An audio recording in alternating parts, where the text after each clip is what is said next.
प्रफुल्लित केंद्रात मैत्री दिन साजरा करत साधण्यात आला योग, ध्यान आणि वाचन संस्कृतीचा अनोखा संगम। पुस्तकांशी मैत्री संकल्पासह मोफत ग्रंथालयाचे उद्घाटन। आरोग्य, मनशांती आणि वाचन यांच्यातील नाते अधोरेखित।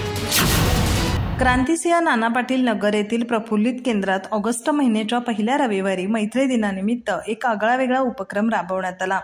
स्वतःच्या आरोग्याशी, मनाच्या शांतीशी आणि पुस्तकांशी मैत्री या संकल्पनेवर आधारित कार्यक्रम महिलांच्या सहभागातून उत्साहात पार पडला। कार्यक्रमाची सुरुवात योगसत्रानं झाली। केंद्राच्या अध्यक्षा आणि योग प्रशिक्षिका डॉक्टर अल्फिया बागवान यांनी निरोगी आरोग्यासाठी योग या विषयावर महिलांना विविध आसनं, प्राणायाम आणि श्वसन क्रियांचे प्रशिक्षण दिले। त्यानंतर आनंदी मनासाठी ध्यान सत्र घेऊन महिलांनी शांततेचा अनुभव घेतला। या सत्रानंतर संवाद वृद्धिंगत करणारे विविध मैत्रीपूर्ण खेळ खेळण्यात आले। मैत्रीचे खरे मूल आणि सामाजिक सलोखा यातून अधोरेखित झाला। कार्यक्रमाचा मुख्य आकर्षण ठरला पुस्तकांची मैत्री हा अभिनव संकल्प। याच अनुषंगाने मोफत ग्रंथालय सुरू करण्यात आलं असून महिलांसह विद्यार्थ्यांना हे ग्रंथालय खुलं राहणार आहे।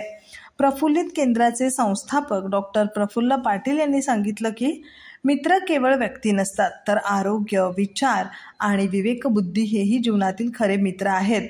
पुस्तकं माणसाला अंतर्मुख करणारी ठरतात। या उपक्रमात रेश्मा कातकर, बिस्मिल्ला नदाफ, श्रावणी पडलकर, क्षितिजा पाटील, श्वेता गुरव आदींसह अनेक महिलांचा उत्स्फूर्त सहभाग होता। मैत्री दिनाला दिलेला हा नवा विचार प्रफुल्लित केंद्राच्या उपक्रमातून समाजासाठी प्रेरणादायी ठरल्याचं मत सर्वांनी व्यक्त केलं। आरोग्य, मनशांती आणि ज्ञान यांच्याशी आजीवन मैत्री करण्याचा सकारात्मक दृष्टिकोन देणारा हा उपक्रम कौतुकास पात्र ठरला। अधिक माहिती आणि ताज्या घडामोडींसाठी आजच आमचे चॅनल सबस्क्राइब करा।